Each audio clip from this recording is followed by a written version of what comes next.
자, 많이들 불안해 하시니까요. 일단 두 분께서 시장은 어떻게 보고 계신지 궁금합니다. 오늘은 결국 상승 마감을 하지는 못했단 말이죠. 그래서 불안감이 좀 더 큰 것 같은데 센터장님은 어떻게 보셨습니까? 뭐 일단 일단은 쉴 때는 됐다 라는 생각이 들면서도 전자 닉스백은 주식도 아닌가 뭐 이런 생각이 드는 요 며칠 계속 이번 주 내내 그런 생각이 좀 들었었고, 아주 개별주들에서 개별주 수급이 있는 개별주들을 빼고는 좀 의미 있는 상승을 찾기 힘든 전 섹터가 다 하락을 했던 것 같고, 이제 다만 여기서 관건은 이제 반등할 때 AI 쪽으로 쏠림이 가속화가 되냐 아니면 다른 섹터 옮기기 확산이 되냐, 이제 그거를 지켜보면서 포트를 좀 재정비해야 되지 않나, 이제 그럴 때를 좀 봐야 되지 않나, 뭐 그런 생각이 좀 들었습니다. 이 전자닉스가 없는 사람들은 없다기보다는 다른 종목을 또 갖고 있는 사람들 보면은 삼성전자 하이닉스 올라가면 그것 때문에 또 내 종목은 안 오르고 빠지면 이걸 팔아서 또 산다고 해서 더 빠지고 이러더라고요. 이거 정말 아주 답답한데 대표님은 어떻게 보셨습니까? 승질이 많이 납니다. 네, 시장 보면서 오늘 보니까 또 넥스트 트레이드까지 시장까지는 단기 투매가 나오네요. 네, 그렇다는 얘기는 일단 지금이라도 다 정리하고 삼성전자 하이닉스로 가자 이런 쪽의 분위기가 나오는 것 같아서 좀 보고 있으면 씁쓸합니다. 네, 씁쓸한 상황들이고, 게다가 한 지수는 한 고점 대비해서 10% 정도면 7,200선 정도는 그냥 받을 수 있는 조정이에요. 네, 거기다가 종목들은 초토화가 되고 있다 보니까 이게 너무 불편하고, 아까 넥스트레이드 보는데 막 몸이 아프더라고요. 이제는요, 승질나다 못해 그런 현상까지 나오는데, 이런 상황들이 보통 외국인들 매도가 나왔을 때 한번 잘 기억해 보시게 되면, 지난번에 2월 말 이후에 3월 달은 그래도 명분이 있었습니다. 지정학적 리스크 관련된 쪽에 있다 보니까 그때 우르르 빠지는 게 명분이 있었는데, 외국인들 매도세가 이렇게 누적으로 쭉 되게 되면 저거 언제 끝나? 라고 하는데, 그래도 견디는 종목들 찾아가자 라는 쪽에 나오는 현상들이 지금 이렇게 벌어진다라고 볼 수 있습니다. 그러다 보니까 결국에는 갖고 있으면 뭐해, 또 내일 더 빠질 텐데, 그러다 보니까 탈출하는 과정 쪽에서 나오는데, 이러다가 삼성전자 하이닉스가 조정이라도 보이면 그 다음에는 지수의 폭이 더 커지겠죠. 그런 쪽에서 일단은 지금 한 요 정도 라인에서 버티느냐 아니면 그대로 못 버티고 한 번 더 하방 압력들이 나오느냐라는 쪽들은 생각해야 될 시점이긴 한데, 미국도 거의 비슷합니다. 지금 금리 부담 때문에 지금 나오고 있는 현상들이 약간 고점에서 묵직해지는 상황들이 나오다 보니까 이런 것까지 감안하게 되면 일단은 그런 시즌이구나 생각하시는데, 오늘 넥스트레이드에서 고민을 좀 많이 했었어요. 자리는 단기적으로 종목별이나 이게 이 정도까지 빠져야 되나 해서 사보고 싶은 종목들이 더 많이 눈에 띕니다. 그래서 살까 하다가 살짝 늘린 것도 아시죠? 물엿을 이렇게 따르더라고요. 물엿. 네, 그래서 아니다, 현금 비중은 좀 있어야겠다는 생각으로 보고 있는데, 솔직히 단기 낙폭 큰 종목들 많습니다. 그래서 이게 그때 보니까 아까 신용잔고 동향을 보니까 코스닥은 고점에서 쫙 빠지더라고요. 그만큼 신용이 정리가 되면서 나오는 현상들도 좀 있다라고 보아야 될 것 같고, 오히려 코스피는 더 늡니다. 그렇게 되면은 오히려 기회는 코스닥이 오히려 더 빈집. 근데 지난번에 빈집 논리 한번 말씀드렸죠. 빈집이라고 들어갔는데 가스 끊기고 전기 안 들어오고 물도 안 나오고 이런 빈집이 지금 며칠째 되다 보니까 죽겠어요. 또 마음 아픈 상황들인데, 근데 빈집은 언제든지 채워질 수는 있는데 그게 어떤 식으로 들어오느냐, 이거는 조금 더 봐야 되기 때문에 일단 본격적으로 액션 취하지 말자, 이렇게 봐야 될 것 같습니다. 우리 시장 지금 분위기 안 좋긴 한데 그 아시아 시장들은 뭐 우리만 이랬는 건지 궁금하거든요. 일본이나 다른 데는 어땠습니까? 일본 오늘 0.44% 빠졌습니다. 그래요? 네. 승질이 나죠? 우리랑 다르네요. 대만 보니까 1.7% 빠져서 그냥 그런가 싶긴 하지만 우리 3점 많이 올라서 뭐 그렇다 이렇게도 뭐 이해가 되는 건가요? 상대 강도는 한국이 더 많이 올랐다 보니까, 그러니까 솔직히 8,000선 찍었으면은 지수로는 5개월 만에 90% 찍은 겁니다. 그러니까 물론 삼성전자 하이닉스가 전망이 좋고 이런 여러 가지 현상 때문에 같이 움직였다고 하더라도 가격이 많이 오른 거에 대한 부담은 어쩔 수가 없지 않습니까? 그렇기 때문에 그게 이해가 된다고 하더라도, 아니 왜 애꿎은 나머지 종목들을 그렇게 고생시키냐고요. 그러다 보니까 답답하죠. 그러니까 삼성전자 하이닉스를 뺀다고 하더라도 나머지 기업들의 EPS 상승률이 44%입니다. 그러면 사란 얘기잖아요. 사. 네. 근데 안 사요. 안 사고 와 이러고 있다 보니까 좀 답답하긴 하죠. 근데 아마 이번에도 일단은 포인트를 맞추신 게 실적 한번 보세요. 보시고 이게 여기서 따라 팔아야 될 것이냐라고 생각되지 않는 종목이라고 하게 되면 흑자 났고 그래도 유지가 된다 그러면 차라리 그냥 버티시죠. 그러다가 이제 약간 좀 턴하는 거 보고는 더 늘리시는 게 나을 것 같습니다. 개인적으로는. 오히려 삼성전자 하이닉스를 그쪽으로만 몰려가게 되면 이쪽의 쏠림도 반대로 나올 수도 있다고 생각 들고 있기 때문에 그냥 다채롭게 다양하게 보는 게 더 좋겠다 그렇게 생각하고 있습니다. 네. 센터장님, 그 지금 시청자분들이 댓글을 많이 다시는데 코스닥에 대한 좀 자조적인 얘기가 많아요. 코스닥에 사람이 있다, 혹은 뭐 빈집이 아니라 폐가다, 뭐 이런 식의 좀 자조적인 말씀이 많으신데 개인 투자자들이 많이 계시다 보니까 걱정이 클 수밖에 없습니다. 코스닥 쪽은 좀 어떻게 보고 계실까요? 코스닥에서는 이제 뭐 제일 걱정되는 게 이제 바이오 쪽이 네. 될 거고 바이오가 아니면은 사실 뭐 2차 전지나 반도체나 관련된 소부장들 뭐 이런 쪽이 코스닥의 뭐 대부분이긴 한데 일단은 뭐 이번 시장을 자세히 살펴보면 실적을 베이스로 해서 올라온 거거든요. 이게 다들 많이 얘기하시지만 이제 그 닷컴 버블 때랑 다른 게 실적이 기반이 돼서 나왔다. 삼성전자 하이닉스는 지금까지 아직 추정 실적 보면은 아직도 7배 싸다는 얘기가 있지 않습니까? 그만큼 이제 실적 베이스로 올라왔는데 코스닥이 이번 컨셉 자체가 또 이번에 들어오시는 개미 투자자분들 이런 분들이 또 무작정 이제 하시기보다는 다 그런 것들에 대해서 이제 뭐 그런 인터넷이라든가 뭐 뉴스라든가 이런 거 잘 보고 좀 좋은 분들이 많은 말씀을 김민수 대표님 같은 분들이 항상 방송에 좋은 말씀 해주시니까 그거 듣고 매매를 하다 보니까 그런 쪽에 매매가 되는데 제가 볼 때는 오히려 기존의 시장에 있으셨던 분들이 코스닥을 많이 간 것 같아요. 그러니까 신규로 유입된 분들은 코스닥 하신 분들이 없어요. 그래요? 대부분 삼성하이닉스나 대형주로 가지. 그러니까 최근에 들어온 자금들은 다 그런 쪽으로 저희도 보면은 새로 계좌 개설하신 분들은 그런 쪽으로 가시거나 아니면은 뭐 투자 1임사에 투자 이름을 맡기거나 그런 쪽으로 가지. 개별적으로 코스닥을 접근하시는 분들이 많지는 않아요. 이렇게 대려 있으시지만. 근데 기존에 계시던 분들이 항상 그 예전에 그런 것 때문에 이제 뭐 이것도 한번 키 맞추긴 하지 않을까? 뭐 이런 그런 것 때문에 그렇게 되는데 제가 볼 때는 뭐 특별한 되게 그 종목에 대한 모멘텀이라든가 뭐 내러티브가 없다면은 그냥 지수가 7천 가고 하기 때문에 내 것도 따라 올라가지라는 생각은 위험하다. 지금이라도 그런 종목이 있으면 정리해야 된다. 확실한 모멘텀과 내러티브가 없는 상태에서 그냥 단순하게 지수 7천이니까 내 것도 가겠자고 산 게 있으면은 제가 볼 때는 지금이라도 정리하는 게 맞다고 생각합니다.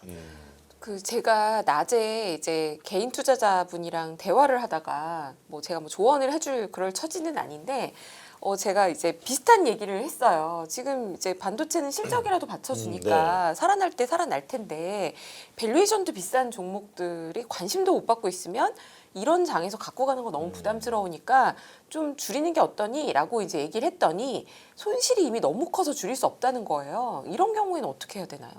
사실 저도 최근에 몇몇 바이오 종목들 보면 단기간에 굉장히 급락한 케이스가 네. 있습니다. 보면 특별히 뭐 기술 이전 관련된 악재도 아니고 되게 좋은 뉴스가 나왔고 임상 성공 뉴스가 나왔는데 단기간에 이제 세론이 나오는 경우들도 있는데 이런 경우는 가격적 메리트는 분명히 발생했기 때문에 자기들의 타임 테이블에 따라서 그러니까 기간 조정이 지나고 나면 올라오는데 그러니까 낙폭이 크기 때문에 단기 반등할 수 있다는 기대감도 물론 있긴 한데 이게 어느 정도 기간 조정이 있을 수 있다는 것도 감안을 하셔야 될 것 같아요. 그런 거를 생각하신다면은 낙폭이 예를 들어서 뭐 1-20%가 아니라 3-40% 이상 40% 막 이렇게 된다 하면은 좀 아무래도 좀 손이 쉽게 안 나가시겠죠. 근데 내가 갖고 있는 포트폴리오에서 이 종목이 차지한 비중이 뭐 적다라고 하면은 그냥 들고 가보자가 되는데 낙폭이 크더라도 내가 갖고 있는 포트나 내 자산에서 얘 비중이 뭐 한 40-50%까지 된다고 하면은 전체 계좌 수익률에 영향을 줄 수 있기 때문에 그때는 제가 볼 때는 이제 그 얼마 전에 누가 그런 말씀하시다가 삼성전자 하이닉스가 지금이라도 사야 되나 고민되면 10%씩 사보자라고 한 것처럼 그런 종목들 10%씩 손절을 하는 거예요. 해서 좀 뭐 낙폭 과대한 뭐 반도체나 AI 관련주를 좀 갈아타 보던가 그렇게 조금씩 해보셔야지 이게 그냥 가만히 있으면 답이 나오지는 않기 때문에 급락을 그리고 또 이제 그 개별 종목 어떤 종목인지 모르겠지만 급락을 한 이유가 있을 거거든요. 이유를 잘 찾아보시고 그렇게 좀 대응을 하셔야 되지 않을까 생각하고 있습니다.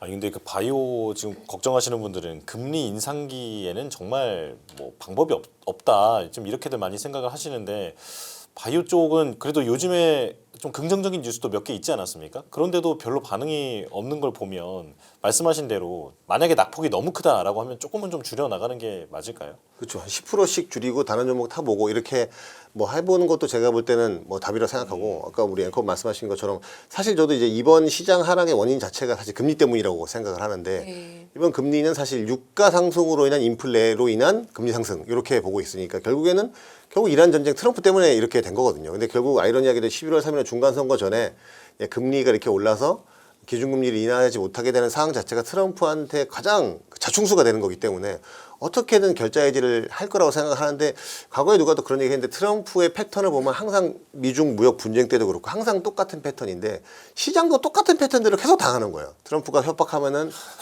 뭐 떨어졌다가 네. 호재를 주면 또 올랐다가 이상하게 또 알면서도 당하거든요. 근데 저희도 마찬가지인 것 같아요. 예, 그러니까 지금도 이제 어제도 이란에 대해서 참을 만큼 참았다니까 저도 덜컥 드는 생각이 정말로 또 전쟁을 할까? 이런 생각이 드는 거예요. 근데 냉정히 생각하면 그러지 않을 거라고 생각이 들면서도 그래서 결국에는 우리 투자자분들이 3월 달에 맞이했던 것처럼 극한의 그로기 상태까지 몰린 상태에서 결국 트럼프의 타코로 인해서 이제 그때 용기 있게 저가 매수한 사람이 트럼프 타코했을 때 수익을 먹는 제가 볼 때 또 똑같은 현상이 또 벌어질 거라고 생각하기 때문에 결국에는 저는 뭐 이 위기가 쉽게 끝나기보다는 계속해서 이제 주식이 빠지면서 상당히 괴롭게 하는 이 시장이 계속 되겠지만 결국에는 결정적 순간에 트럼프의 타코로 인해서 드라마틱하게 이제 10년물 금리도 4.5% 떨어지면서 반등이 오는 시장이 펼쳐지지 않겠나 저는 뭐 그 정도로 생각을 하고 있습니다. 네. 대표님 의견도 여쭤볼게요. 그러니까 시장의 관심에서 약간 좀 멀어져 있는데 이익도 반도체만큼 확실하지 않고 낙폭이 이미 너무 많이 커져 버렸다라고 하면 이제 그거 어떻게 대응해야 하는가 지금 이 얘기잖아요. 네. 시장의 쏠림이 지금 어느 정도까지 가 있는 건가요? 질문이 두 개인가요? 네. 어떻게 보면 대답 예. 일단 그러면 요거 한번 보시죠. 네. 지금 사태가 어떤 정도까지 들어왔는지. 네. 네. 일단 ETF 자금 순위 현황 어제자입니다. 탑 10인데요. 보시게 되면은 보셔도 느낌이 딱 오실 거예요. 다 보게 되면 저기서부터 코리아 탑 10도 당연히 반도체 탑2 반도 예, 한반도예요. 다 지금 한반도로 들어가 그러네요. 있고 네. 저 끝에까지 채권 혼합형까지 삼성전자 하이닉스가 들어간 것까지 보고 있습니다. 요 제일 많은 거는 이건 다 아시죠? 이건 그냥 채권 혼합해서 연 3, 4% 정도 만드는 그런 쪽이기 때문에 이건 뭐 돈 들어오는 건 일단 네, 그렇다고 쳐도 이거 들어왔다가 눈치 보고 있다가 레버리지든가 뭐 이런 거 사겠죠 또 그러다 보니까 이쪽들은 결국에는 시장의 관심은 그쪽으로 다 쏠리고 있습니다. 그렇기 때문에 어떤 때는 쏠림이 맞는 게 맞다고 생각합니다. 근데 지금은 쏠림이 너무 한쪽으로 심화되고 있다 보니까 오히려 기회는 반대에서 나올 수 있는 자리라고 생각이 들어요. 근데 그렇게 되면은 만약에 그러면 많이 물리셨죠? 그래서 아직 꽉 물려서 어떻게 할 수도 없다라고 하게 되면 일단 지금은 반등실을 노리든가 아니면 그쪽으로 비중이 많다 그러면 줄이셔야 됩니다. 줄이셔서 줄여야 한다. 예, 준비를 하셔야겠죠. 근데 지금은 현금 비중 그래서 그렇게 강조 많이 드린 거고 그래서 그래야 움직이는데 그렇다고 해서 삼성전자 하이닉스를 지금 사느냐 아니면 많이 빠진 종목들을 사느냐 이게 판단이 아직은 안 섭니다. 그렇기 때문에 아마 분명히 예전에 그러니까 좀 주식 오래 하셨던 분들 같은 경우는 이쪽으로 들어갈 거예요. 많이 빠진 쪽으로 그쪽으로 지금 이렇게 반도체 따라가는 거 아니고요.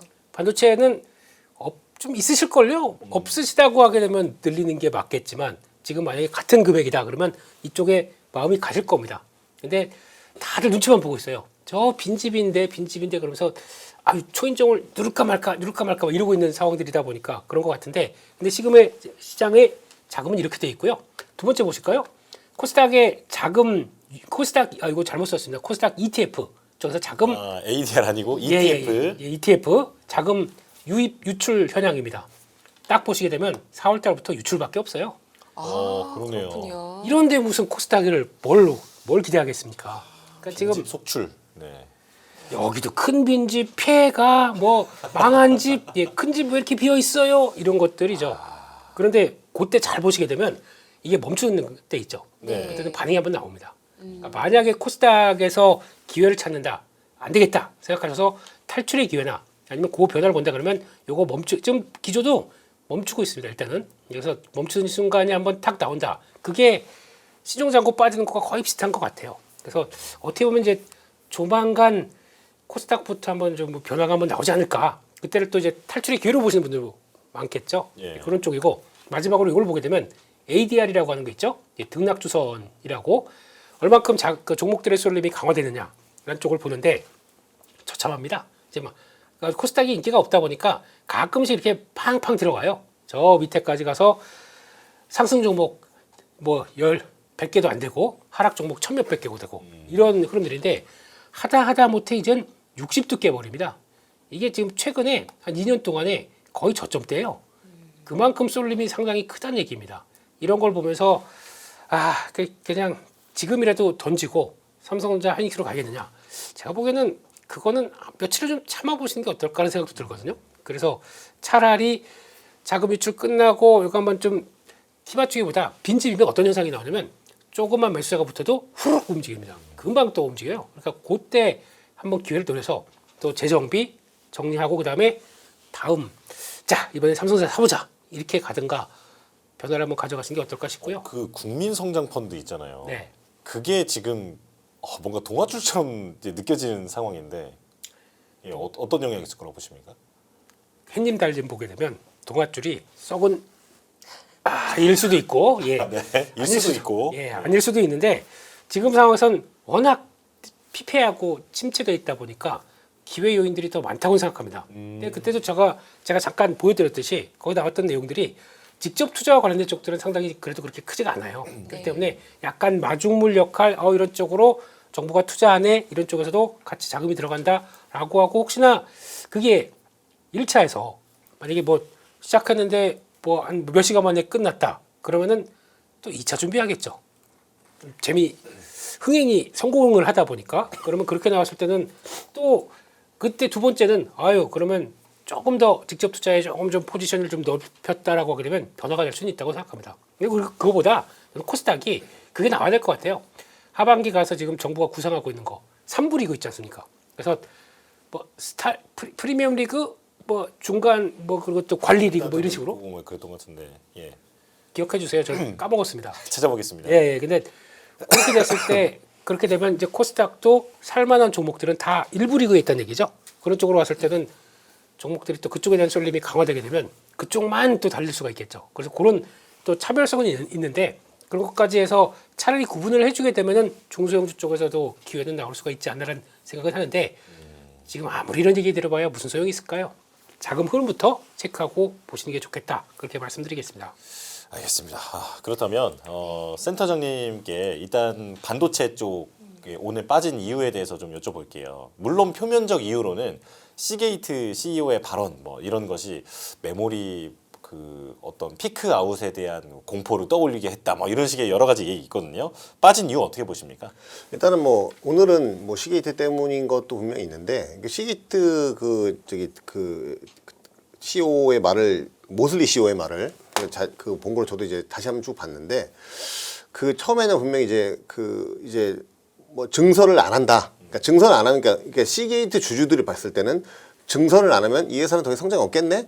그래서 시게이트를 판 건데 다른 메모리에 있는 이제 투자자들도 마이크론도 뭐 얘들도 같이 뭐 팔아야 되는 거 아니야? 그러면 더 이상 성장이 없는 건가? 이런 식으로 팔면서 제가 볼 때 촉발됐다고 보고 자세히 보면 이제 그 모슬리 CEO의 말은 수요가 공급을 압도하는 시장이라는 거를 이제 더 그런 시장이 공고해졌다 이 말인 건데 그다음에 증설을 해봐야 어차피 좀 속도가 너무 느리고 그렇게 되면은 AI 속도 자체가 느려질 수 있다 뭐 이런 얘기를 한 건데 제가 볼 때는 좀 그러니까 이런 현상이 왜 나타나냐면 아무래도 많이 올랐으니까 그 지금 사람들 다들 삼성전자 하이닉스 관련돼서 하는 얘기는 대부분이 다 언제 팔아야 되냐예요. 사야 되는 얘기는 한 10%밖에 없고 언제 파는 게 언제 팔아야 호상이냐 그런 얘기가 90%거든요. 그러다 보니까 이런 얘기들 나오면은 이제 그런 좀 흐름이 나온다고 저는 뭐 보고 있는데 저는 뭐 이제 지금에 와서 이제 이게 조정이 올 때 우리가 한번 생각을 해봐야 되는 거. 왜냐면 오를 때는 생각할 여유가 없거든요. 근데 조정이 올 때 생각해봐야 되는 게 그러면 이제 반도체가 언제쯤 정점이 오겠냐. 그러니까 엔비디아 같은 경우가 이제 영업이익률이 꺾이면서 주가가 슬로우 하다가 근데 절대 영업 규모가 워낙 크다 보니까 결국엔 신고가를 갔지 않습니까? 삼성전자 하이닉스도 지금은 가파르게 올라가지만 이제 2분기를 피크로 해서 영업이익 증가율을 분명히 꺾일 거란 말이죠. 그러면 이제 주가 슬로우해지겠죠. 슬로우해지면서 행보를 하면서 그때 되면은 이제 온기가 퍼질지 모르겠어요. 시장에. 그러면서 이제 그러다가 절대 이익 규모가 계속 커지게 되면 결국에는 또 옆으로 슬로우하게 가면서 신고가를 가는 엔비디아 같은 흐름이 나타날 수 있다라고 생각은 하는데 결국에는 근데 지금 이제 메모리가 갑자기 급격하게 필요하게 된 게 이제 추론 영역이 커지면서 메모리가 필요하게 된 거 아니겠습니까? 그러니까 뭐 뭐 우리 뭐 앵커님이나 저나 이런 저한테 에이전트 AI가 있다면은 얘가 나의 비서가 되려면 나에 대한 모든 걸 알아야 되지 않습니까? 그렇다면 이제 그만큼 메모리가 엄청 많이 필요한 건데 뭐 전 세계 인구가 몇십억인데 대한민국에서도 뭐 쓸 수 있는 사람이 절반만이라도 해도 메모리 앞으로 계속 기하수 필요한데 그럼 계속 이렇게 과연 갈 거냐? 그게 얼마 전에 구글의 터보컨트가 나왔던 게 아마 그런 예시가 될 수 있다고 보거든요. 이 빅테크들도 어떻게 하면 메모리를 적게 쓸 수 있을까에 대한 기술 개발을 무조건 할 거란 말이죠. 이렇게 그 소위 속된 말로 무식하게 메모리가 이렇게 많이 들어가는 시장이 계속되지는 않을 것 같아요. 그러니까 메모리를 좀 더 효율화해서 어떻게 이걸 적게 쓰면서 할 수 있는 터보컨트 같은 기술을 개발하고 하면은 이제 메모리 수요가 좀 줄 수도 있고 그게 제가 볼 때 더 이제 뭐 앞으로 우리가 에이전트 AI 시대에 살아가기 위해서는 그런 쪽의 발전도 더 중요하다고 보는데 그런 것들이 나오게 되면 반도체들도 이렇게 지금처럼 막 정말 제가 좀 과하게 얘기해서 미친 듯이 올라가는 이런 거는 좀 멈추게 되겠죠. 그러니까 지금은 이제 그런 거를 조금은 우리가 염두에 두고 가야 될 때로 보면 되니까 2분기 실적이 나올 때까지는 지금 이렇게 삼성전 하이닉스가 사면은 7% 가고 10% 가고 뭐 이렇게 막 이렇게 솟아서 가는 이런 차트를 보는 거는 제가 볼 때는 이제 이 상반기로 이제 그만 나온다고 생각하는 게 맞는 것 같고 그래서 지금은 확실히는 보유자의 영역인 것 같고 예. 새로 사시는 분들은 말 그대로 이제 사실 새로 사시는 분들은 사실 지금 주식시장에 처음 들어오시면 AI 관련된 것부터 사는 게 맞긴 맞아요. AI 관련돼서 이 시작이 된 거기 때문에 AI가 지금 시장도 죽는 거거든요. 그래서 반도체, 뭐 전력, 피지컬 AI 뭐 이런 쪽에서 뭐 그리고 이제 좀 더 확장되면은 자율주행이나 이런 것도 될 수도 있고 이런 AI와 관련된 쪽으로 해서 포트를 구성해 보시고 거기에 주식을 이제 10%씩 5%씩 사시는 게 맞지. 근데 내가 처음 예를 들어서 뭐 한 1억 갖고 들어왔는데 오자마자 이걸 하이닉스 빵, 삼성에 빵 이렇게 사는 게 아니고 500만 원, 1000만 원 사보고 현금 30-40% 갖고 있고 이렇게 처음 들어오신 분들은 무조건 그렇게 해야지.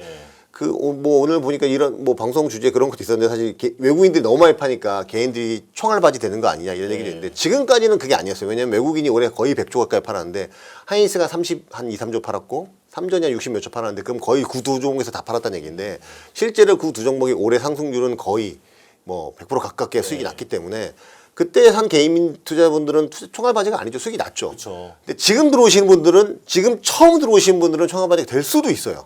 그러니까 지금 처음 들어오신 분들은 한 5%, 10% 조금씩 사보고 그렇게 지금 하시는 게 맞지. 사실 방송 들어오기 전에 김민수 대표님 밖에서는 지금 처음 들어오시는 분들에서 좀 더 세게 얘기를 했었는데 그런 말씀은 못 드릴 것 같고 지금 뒤늦게라도 들어오신 판단을 하실 수도 있죠. 예, 그럼요. 과거에 많은 기회가 있었지만 여러 가지 상황에 있어서 기회를 놓쳤을 수 있기 때문에 지금 새로 들어오신 분들은 이제 포트를 작성한다는 측면에서 조금씩 사시고 현금도 좀 보유해 가시고 주식이라는 게 늘 오르는 게 아니라 3월달 이란 전쟁처럼 항상 조정을 거치면서 갈 수 있다는 거를 좀 염두하시고 들어오시면 좋지 않을까. 뭐 화도체 얘기 하다 보니 여기까지 왔네요. 이게. 아, 네. 선명한 메시지를 주셨는데 개인 투자자분들 아까 말씀하셨잖아요. 지금 처음 들어온 사람들은 5% 10%씩 좀 사보고 하고 현금을 좀 갖고 있어야 된다 말씀하셨지만은 아마도 이제 빵빵 사시는 분들이 더 많지 않으실까 이런 생각도 들고 그리고 뭐 많이 올랐다 보유자의 영역이다 얘기 너무 많이 들었지만 그때 살 거라는 생각을 또 지금도 많이 하시다 보니까 포모라는 게 지금 그 말씀하셨던 그런 방향으로 좀 투자 방향이 안 가게 되는 그런 좀 영향을 주는 게 아닌가 좀 생각을 하게 됩니다. 그렇다면 네, 예, 지금 결국 그 반도체에 개인 투자자들이 가장 집중되어 있는 상황이고 연기금이나 외국인 모두 더 사기보다는 매도를 지속할 가능성이 높은 상황인데 그러면 반도체 누가 돌려주겠습니까? 엔비디아가 희망일까요? 이제 실적 발표를 한다면서요. 맞아요. 네, 관전 포인트를 좀 알려주시죠. 네, 그래서 조금 정리를 해봤더니 지금 실적 관련된 쪽보다 지금 엔비디아가 또 바쁘더라고요 최근에. 그래서 또 대만 공급망 파트너들과 컴퓨텍스 2026을 연다고 합니다. 그런 쪽에서 아마 여기서 그 얘기 나오겠죠. 이제 어차피 대만 쪽과 연계시키면서 이제 TSMC, 팍스콘 이쪽과 함께 또 에이전트 AI 관련된 얘기를 할 수밖에 없고 약간 이게 내일부터인가 그래요. 그러니까 실적 발표 전에 한번 장을 까는 거죠. 근데 무슨 얘기하냐면은 잠깐 지금부터 매년 4배씩 AI가 그러니까 4배씩 투자해서 증설을 한다고 하더라도 2030년까지 지금 나오는 AI의 폭발적인 성장을 따라가지 못한다고 얘기합니다. 그냥 지금 시장은 그냥 그래요. 그런 직접 준비하는 이런 엔비디아가 얘기를 한다고 하더라도 그래도 뭐 주가 많이 올랐잖아. 이제 주가만 투자자 입장적으로는 주가만 많이 보는 거죠. 그런 쪽에서 그들은 오히려 얘기하는 거는 되게 답답하죠. 앞으로 갈 길은 뭔데? 라는 쪽들을 보여주다 보니까 이제 그렇게 나온다고 봐야 될 것 같고, 게다가 이제 TSMC 2나노가 거의 이제 뭐 90% 수율까지 뭐 얘기하는 것 같아요. 그러다 보니까 파인만 준비하고 있다. 이게 파인만이 뭐냐면 지금 베라루빈 다음에, 그러니까 2027년 베라루빈 다음에 2018년 본격적인 AI 에이전트 시대에 파인만을 대가겠다라고 나오다 보니까 그게 이제 2나노로 들어가서 이제 첨단 패키징 공장과 연계해서 생산 최적화하겠다는 얘기들이 이제 나오기 시작할 거고, 요게 이번 실적에서 많이 얘기를 할 걸로 보여집니다. 그러면 이제 본격적인 시대가 돌아오는데 거기서 시장의 반응이 제일 중요할 것 같아요. 이렇게 금리가 올라가 있는 상황 쪽에서 제대로 잘 떨어지지 않고 있고, 근데 실적은 당연히 좋게 나올 겁니다. 좋게 나올 거고 가이던스도 좋게 나온다고 하더라도 시장은 좋은 거 볼까요? 거기서 꼬투리 잡을까요? 그게 이제 문제 같아요. 그래서 아마 지금 하다못해 이쪽도 엔비디아도 그런 얘기를 합니다. 선점형 예약제. 그러니까 지금 뭐 블랙웰이 그렇다고 해서 뭐 쇼티지다 이런 얘기는 아닌 상황들이긴 한데, 그래도 공급망이 부족하다 보니까 다 같이 맞춰서 내 거를 받기 위해서는 예약한 사람 먼저 하겠다라는 쪽으로 나오다 보니까 이것도 앞으로 봐야 될 얘기고, 그러니까 장기 바인딩이, 그러니까 공급 부족한 쪽들은 다 발생해요.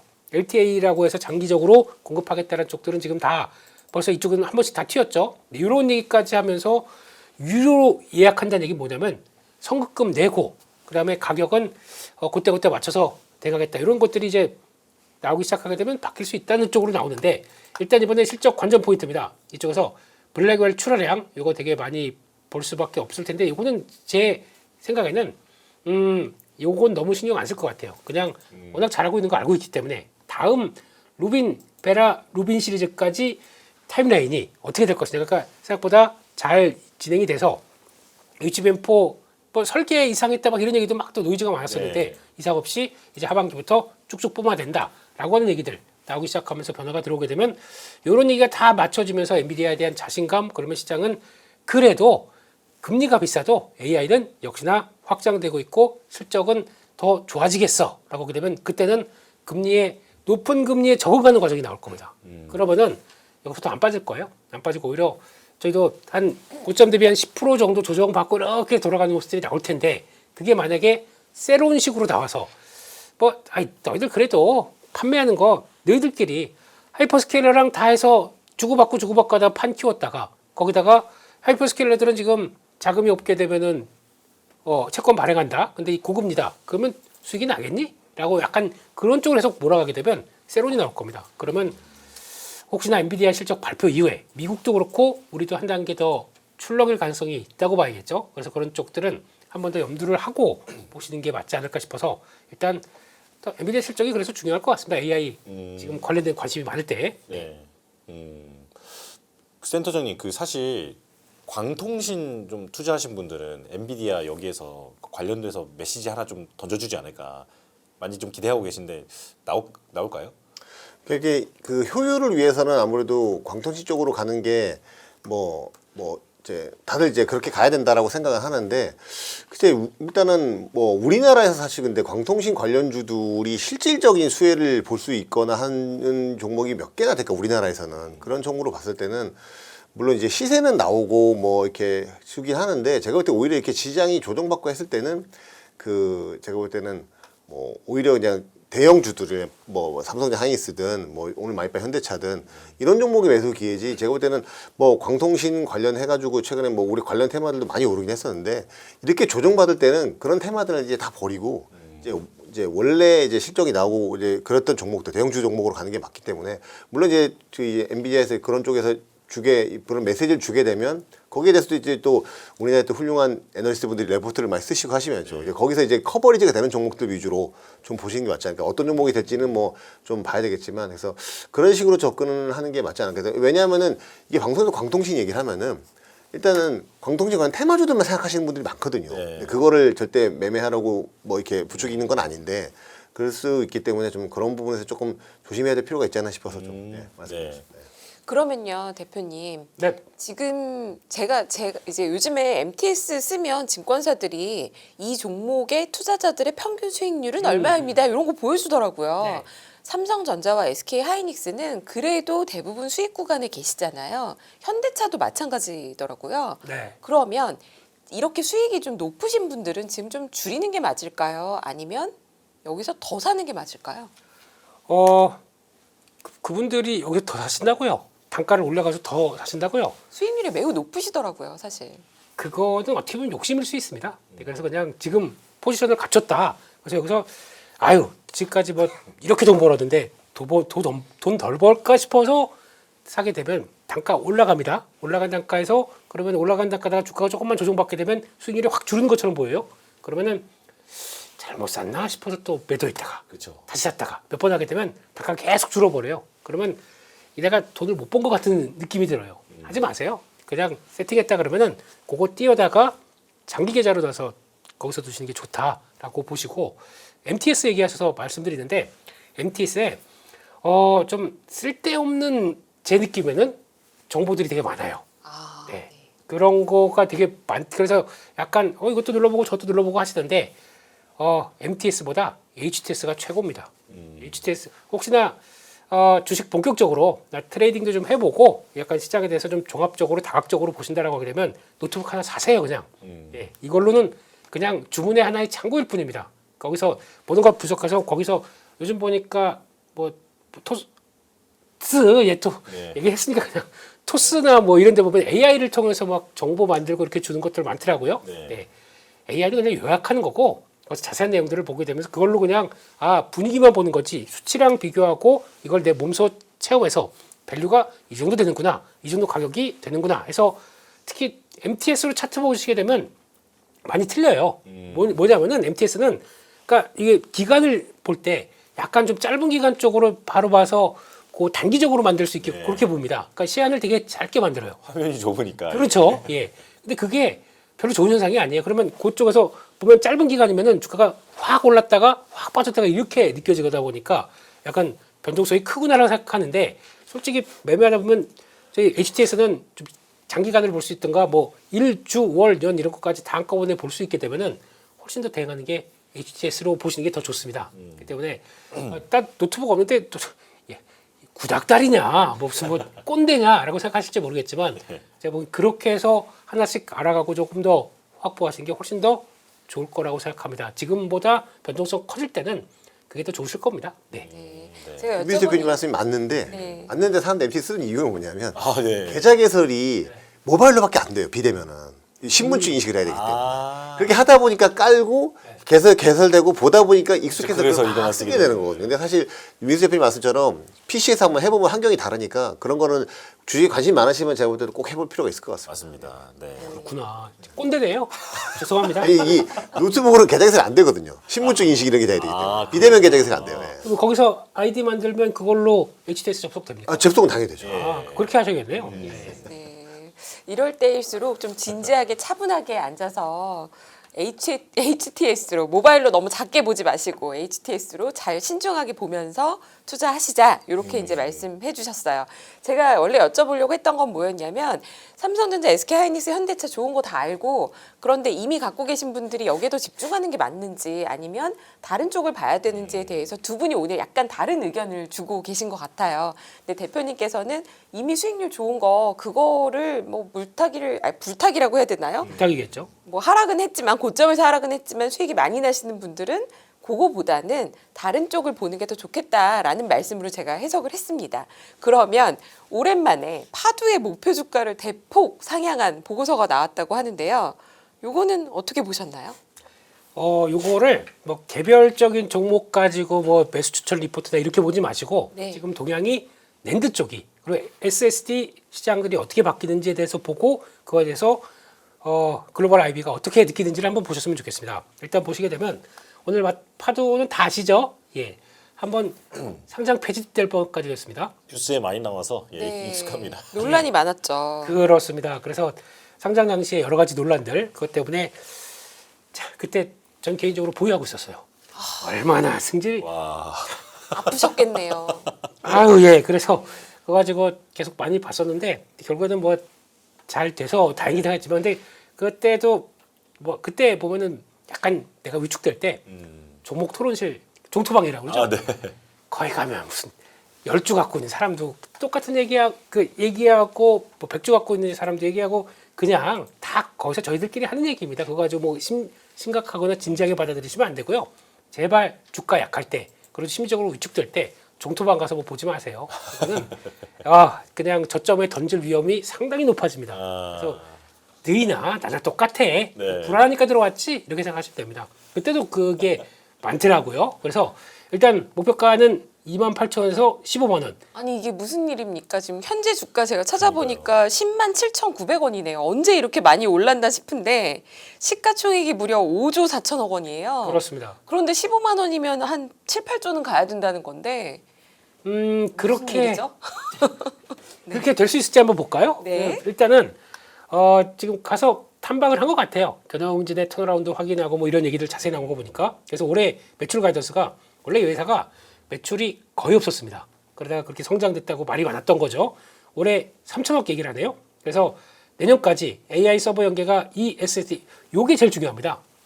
근데 저희가 아시는 것처럼 아까 오늘 미국에서 또 가장 논란이 많이 됐던 게 시게이트 발 욕 같네요. 아니고요. 네, 시게이트 관련된 쪽에서 얘기가 많은데 결론은 아까 우리 센터장님 말씀하셨지만 이게 부족하니까 나온 얘기거든요. 네. 생산 시설이 부족하니까 나온 얘기인데 그러면 그게 나올수록 지금 ESS 컨트롤 들어가는 그러니까 엔터프라이즈 쪽입니다. 그쪽에는 컨트롤러예요. 수요는 매우 건조해서 어떤 식으로 나가자면 일단 GPM 50%면은 이거 좀 쳐줘야지 이 정도면은 네, 그렇게 봐야 될 것 같고 거기다가 더 중요한 게 하이퍼스케일로 직접 공급한대요.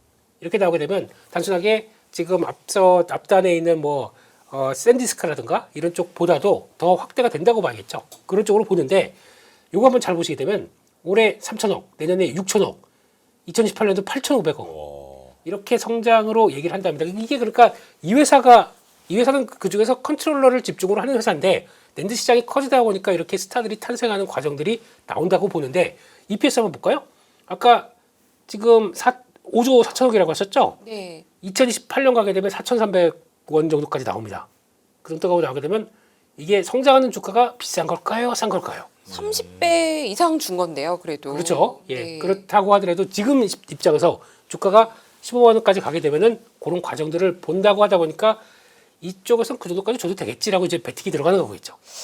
올해 매출액이 3천억 원이 가이던스인데 시가총액 5조 4천억 원. 저도 꼰대 할머니인가 봐요. 요즘 세상이 그래요. 예. 네. 일단 28년도 가도 1조도 안 나온다는데 매출액이요. 네. 그래도 네, 성장성과 키포인트는 하이퍼스케일러한테 직접 납품한다. 그렇죠. 이거 혹시 궁금하신 점 있으면은 모건 스탠리에 직접 문의하십시오. 헬로우 이러면서 예. 추천하시는 건 아니지만 아니고, 이런 예. 투자 포인트가 있다. 네. 그만큼 일단 아까 말씀드렸듯이 메모리 시장에 대한 한 축으로 차지하는 쪽들이 어떻게 변화가 이렇게 강하게 들어오다 보니까 이런 식으로 하나씩 솔직히 뭐 매출만 보세요. 그러니까 전혀 매출이 1,000억도 안 되던 회사가 2, 3년 만에 거의 10배가 커진다. 이게 지금 나오는 과정이지 않습니까? 그런 쪽들이 나오게 되면 지금 파도가 얘기는 나오겠지만 앞으로 이런 경로를 따라갈 수 있을 만한 회사들이 뭐가 없을까? 이것도 한번 볼 필요가 있겠죠. 그러다 보니까 앞으로는 아마 이쪽에서 그러니까 지금 이렇게 생각하게 되면 아까 우리 꼰대식 마인드로 지금 반도체 소부장을 분석하잖아요. 장비 회사 진짜 비싸요. 네. 솔직히 저 어제 상한가 들어간 주성 엔지니어링 그거 실적으로 설명할 수 있을까요? 이제 선행 PR로 이게 70배 나오든가 80배 나오든가 뭐 그렇게 나올걸요? 그런 식으로 나간다는 것 자체는 일단 성장과 함께 지금 메모리가 지금 쇼티지 시장 쪽에서 어떻게 변화가 되면서 시장에서 평가를 받느냐 이게 또 하나씩 또 나오고 있는 상황들이기 때문에 그것도 보자라고 보면서 일단 그렇게 실적 성과 나오게 되면 이렇게 좀 세게 지르는구나 라는 쪽도 한번 보시면서 이런 것도 트렌드다 생각하시고 한번 보셨으면 좋겠습니다. 네. 대략 한 1분 정도 남았는데 센터장님께 그래도 현대차 그룹 안 여쭤볼 수가 없을 것 같아요. 예, 많이들 걱정이 크시니까요. 현대차 그룹 쭉 오늘 정말 폭락했는데요. 뭐 노조 리스크 때문이다라는 얘기도 있고 그 보스턴 다이나믹스 상장이 뭐 늦어지는 건 아니냐 이런 얘기도 있고 하는데 어떻게 보셨을까요? 만약에 제가 볼 때 노조 때문이라고 하면은 매수 타이밍이라고 보고 있습니다. 왜냐하면 네. 삼성전자랑 다른 게 현대차는 우리나라에서 가장 노조 역사가 오래됐고 노사 측이 서로 협상해서 뭐 어떻게 해야 되는지 다 잘 아는 쪽이라서 극단으로 치우치지는 않을 거기 때문에 오히려 경험이 없는 삼성전자가 더 걱정이 되지. 노조나 사측이나 다 경험이 없으니까. 근데 현대차는 뭐 그런 것 같지는 않고, 그리고 현대차가 지금 삼성전자 하이닉스처럼 어마어마한 영업이익이 난 상황이 아니라 뭐 그쪽에서 이제 뭐 더 성과가 뭐 이런 것도 제가 볼 때 좀 동료 약할 것 같고, 그다음에 대통령께서도 최근에 뭐 대기업 노조나 뭐 이런 거에 대해서 여러 가지 말씀을 많이 하셨기 때문에 뭐 현대차가 노조로 만약에 빠졌다 그러면 사야 되는 건데, 만약에 다이너믹스 상장 연기로 빠졌다 그것도 사야죠. 상장 연기 뭐 다이너믹스 없어진 건 아니니까. 그래서 피지컬 AI가 마지막으로 말씀드리면 올 초에 우리가 AI로 뭘 해서 돈 벌 거냐 했을 때 젠슨왕이 답을 준 게 피지컬 AI였거든요. 예. 그렇기 때문에, 그리고 멀지 않습니다. 2028년에 상용화 돼서 현대차 공장 미주 공장에 투입된다고 했기 때문에 벌써 이제 뭐 2028년이면 1년 반 정도인데 내년만 돼도 이제 뭐 그런 얘기가 더 가속화 나올 거기 때문에 뭐 당장 지금 반도체처럼 수익이 막 찍히고 이런 건 아니지만은 중장기적으로 봤을 때는 현대차 그룹에 대한 미래는 계속 밝다고 생각해서 조정이 올 때마다 분할로 매수해 가는 것, 모아 가는 것도 나쁘지 않다라고 생각합니다.